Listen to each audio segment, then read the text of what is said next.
Selamat siang semuanya, kalian semua apa kabar? Baik. Baik. Udah lama kita nggak ketemu ya, ya Allah. Iya benar. Sudah lama banget. Iya. Oke, ini kan kita ada kayak sebuah bahan diskusi gitu ya. Kita ketemuan gini tuh. Nah, kita tuh ngebahas tentang media sosial gitu, terutama TikTok. Kayak yang kita tahu semuanya, media sosial TikTok ini uh, sebuah media yang benar-benar booming di masa waktu pandemi kayak gini gitu. Kayak banyak orang yang berlomba-lomba buat download aplikasi ini, kemudian mengupload keseharian mereka atau misalkan sekedar seru-seruan dan bikin konten kreator gitu. Jadi konten kreator TikTok di masa pandemi sekarang. Nah, dengan populernya TikTok ini kan secara nggak langsung mengalahkan kepopuleran Instagram gitu ya. Seperti yang kita tahu juga kalau misalkan media baru dan itu populer, pasti muncul berbagai macam respon dari masyarakat gitu. Ada yang sekiranya berpikir bahwa media ini bagus, bisa encouraging new people buat jadi content creator baru. Ada juga yang berpikir bahwa TikTok ini tuh banyak mudaratnya gitu. Nah, menurut kalian gimana nih ini?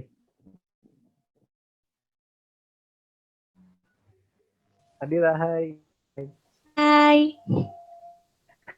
Jadi itu di TikTok itu kan beragam ya dari umur bahkan 20-an banyak, tapi masih banyak yang di bawah bahkan di bawah 17 tahun ya. Udah gitu ada juga kayak untuk konten TikToknya tuh ada yang berunsur 18 tahun ke atas. Dan mungkin tuh tergantung pemakaian juga, takutnya kan ada anak kecil yang menonton konten TikTok dan takutnya itu kontennya tidak sesuai dengan umurnya. Dari yang lain gimana nih tanggapannya? Menurut aku emang sosial media ini TikTok tuh digunainnya sama semua kalangan umur ya, bahkan sampai kakek-kakek juga ada yang pakai TikTok. Ibu-ibu, kakek-kakek, bahkan sampai ke anak-anak juga. Tapi menurut aku di sini TikTok tuh platform sebagai hiburan dan suatu platform yang untuk menyebarkan informasi juga bisa, dan salah satunya juga menghibur. Banyak juga sih sisi positifnya dari aplikasi ini. Ya, namanya kalau misalnya kelebihan TikTok itu sebenarnya banyak, apalagi di era seperti sekarang, di era kemajuan teknologi informasi, kayak segala bentuk internet termasuk TikTok itu nggak bisa dihindarin kan. Nah, poin lebihnya TikTok juga memiliki banyak kelebihan seperti yang udah disebutin, dia bisa jadi hiburan. Selain itu, orang pun bisa jadi terkenal lewat TikTok. Nah, dengan terkenalnya dia bisa mendapatkan uang lebih, atau yang kita sering sebut sebagai seleb-talk atau seleb TikTok. Juga bisa di personal branding, bisnis, hiburan, mengasah kemampuan, dan masih banyak lagi kelebihan TikTok. Tapi walaupun memiliki banyak kelebihan, menurut aku sendiri sih sebenarnya aplikasi ini tuh kurang cocok untuk digunakan buat anak-anak di usia 15 tahun lah. Karena batasan TikTok sendiri kan dari 13 tahun. Dan kita tahu kalau di TikTok itu nama berandanya for your page atau biasa kita sebut FYP, itu kan ngalir gitu aja kan, tanpa ngefilter apapun. Kalau misalnya di awal kita nggak punya minat nih, misalnya mau yang humor atau yang gimana, dan humornya yang kategori lucu itu ada yang lucu menurut kita baik, dan lucu menurut anak-anak tuh kan beda. Takutnya humor dewasa masuk ke berandanya yang anak-anak, itu sih yang sebenarnya bikin nggak ramah anak aplikasi ini tuh.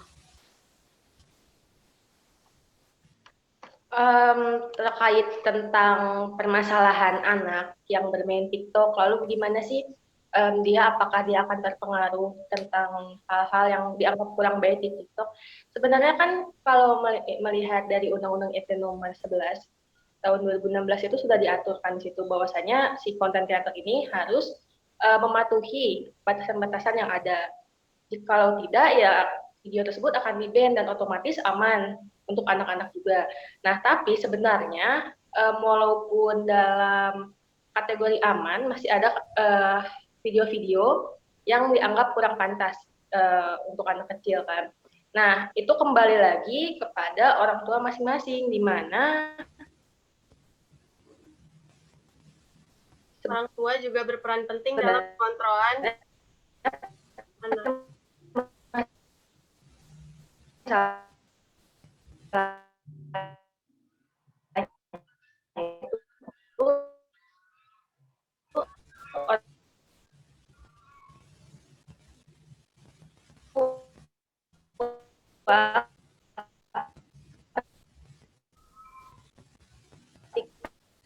memberikan handphone yang maaf dan mungkin tadi suaranya agak putus-putus. Apa tadi tambahannya? Maaf. Oh, tambahannya tentu saja TikTok itu mempunyai batasan-batasan. Nah, tapi yang jadi pertanyaan itu ketika anak kecil bermain atau mempunyai kuasa atas handphone, orang tua pun harus mengawasi gitu dengan memberikan kontrol orang tua, lalu juga sering memantau dan lain-lain. Dan untuk mempunyai si sosial media TikTok sendiri itu dimulai dari usia 13 tahun. Jadi untuk anak kecil tidak diperuntukkan untuk anak kecil aplikasi TikTok itu. Jadi balik lagi berarti ya, orang tua itu punya peranan yang besar banget gitu buat anak-anaknya dalam bermain sosial media. Terus balik lagi juga sih mungkin kalau dalam hal seperti itu, setiap konten kreator tuh juga harus pinter dalam mempublish apa yang mereka buat gitu di platform TikTok itu. Harus Contoh pinternya tuh gimana sih? Kita juga harus mengingat bahwa ada UU ITE yang terkait dengan konten-konten yang mereka buat. Nah, contoh pinter bikin kontennya tuh yang kayak gimana gitu.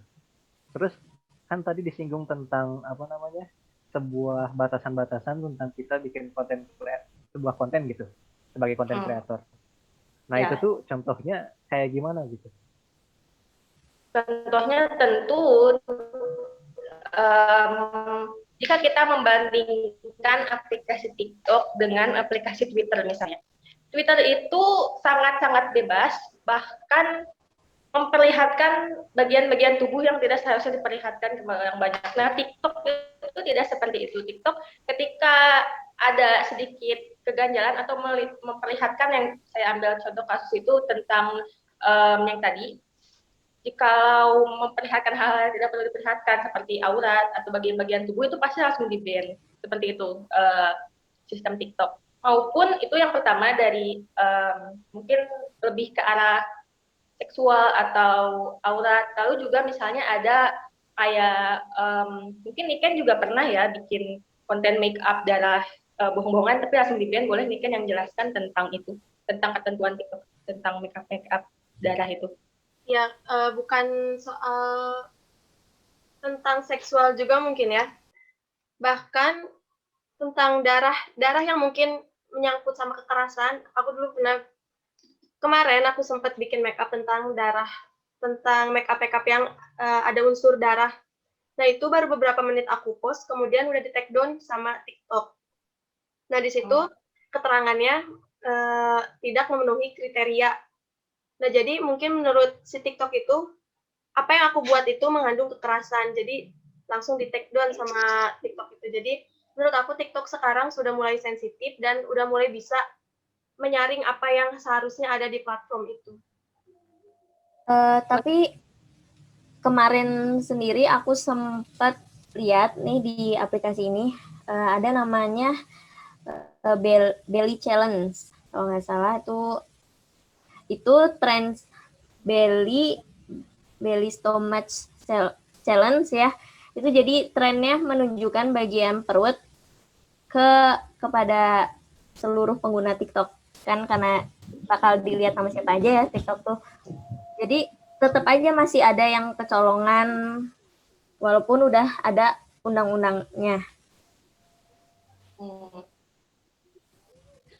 Terkait belly challenge itu, mungkin kenapa TikTok tidak memban itu, karena itu yang diperlihatkan kan bagian perut.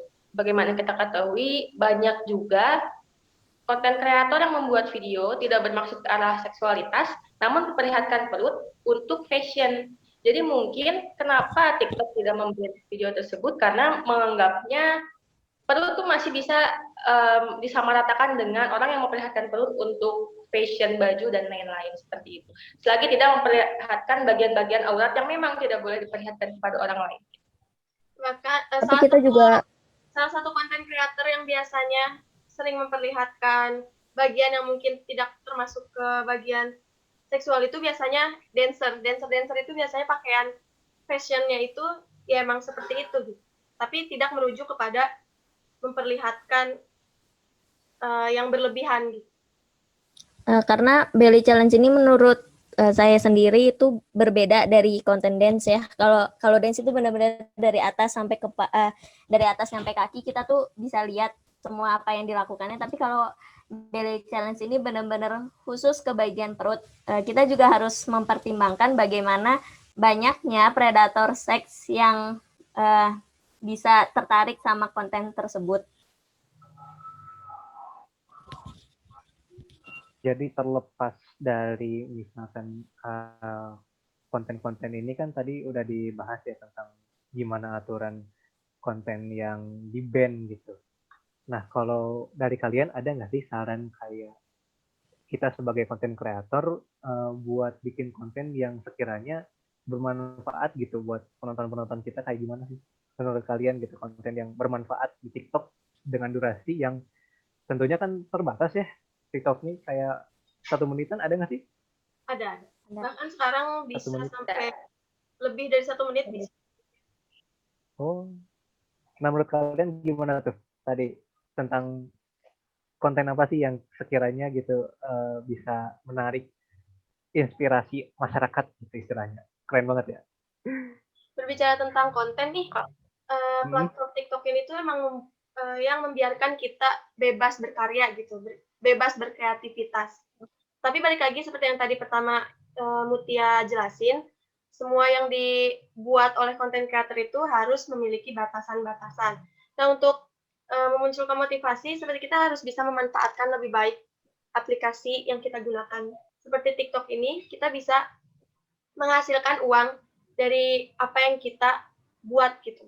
Jadi kita harus tekun sama apa yang kita punya, passion kita kemana. Misalnya aku kasih contoh misalnya Nadira suka berbelanja nih, suka shopping. Nah itu bisa dijadiin konten juga seperti unboxing. Nah nanti dari situ kita bisa mendaftarkan diri ke Shopee affiliate.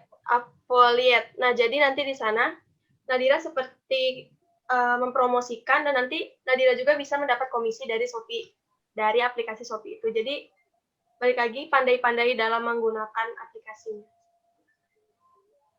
Ya, tambahan untuk motivasi atau video seperti apa yang mengedukasi.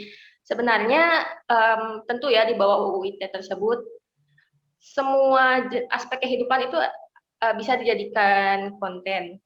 Tapi balik lagi setiap konten kreator itu biasanya di TikTok itu menjadi dirinya masing-masing dengan kelebihannya masing-masing. Misalnya dia jago memberikan motivasi, berarti isi konten TikTok tentang motivasi. Atau dia jago bahasa Inggris, berarti dia memberikan tips-tips bahasa Inggris. Jadi tidak mengikuti arus, tapi menjadi dirinya sendiri karena memang itu yang dibutuhkan oleh orang banyak kan. Setiap aspek kehidupan itu memang seharusnya ada dan setiap konten kreator itu mengisi peran dan fungsinya masing-masing di TikTok. Itu aja sih. Ada lagi tambahan yang lain? Ada. Kita harus mempertimbangkan konten itu yang akan kita share ini kira-kira dapat diterima oleh semua kalangan atau enggak, karena kita nggak tahu kan dari umur berapa aja nih yang bakal nyasiin konten kita. Ada lagi Nadira mau tambahan dari nambahin? Nadira mungkin? Ada gak? Kalau nggak ada, Nggak ada. sekarang jam 5.41, bentar lagi maghrib. Ya, jadi gini, mungkin udahan dulu. Terus kalau boleh, aku pengen nyimpulin gitu ya dari awal kita ngobrolin tentang TikTok ini. Jadi TikTok ini punya sisi kayak media-media lain gitu ya, antara pro sama kontra. Dari yang pro sendiri mungkin kayak bisa menginspirasi orang lain, juga bisa jadi lahan buat kita untuk cari cuan lah, istilah bahasa gaulnya. Juga kita bisa kayak mengekspresikan diri kita sendiri gitu, jadi be yourself. Kemudian dari tadi ada yang kontra, itu tentang gimana dari sisi konten ini, si konten TikTok punya beberapa bobot yang menjurus ke arah tindakan asusila. Juga ada dari sisi penonton yang mungkin bisa membahayakan si konten creator tersebut. Jadi kalau menurut aku ya, yang aku tangkap dari tadi, sebenarnya TikTok ini gimana penggunanya, benar gak sih? Satu. Nah, Jadi setiap media itu kayak gimana penggunanya, gimana kita menggunakan media ini, apakah kita mau menjerumuskan orang ke arah yang buruk atau kita menjuruskan orang ke arah inspirasional gitu. Nah, bagus sih ini. Obrolan kita kali ini sangat-sangat bermanfaat banget banget banget. Ini kita gak pernah nih kayak gini. ya karena semuanya juga pasti punya dampak positif dan negatif. Yoi. Benar. Oh. Oke, ini karena udah jam 5.43, ya Allah. Mungkin disudahkan aja gitu ya. Dicukupkan untuk kita ngobrol hari ini, kita sambung di hari berikutnya. Kalau misalkan ada obrolan kayak gini, keren sih. Approve. Oke, kalau gitu aku permisi duluan kalian semua. Mau maghrib. Wassalamualaikum. Waalaikumsalam. Um, Kasih semuanya. Terima kasih semuanya.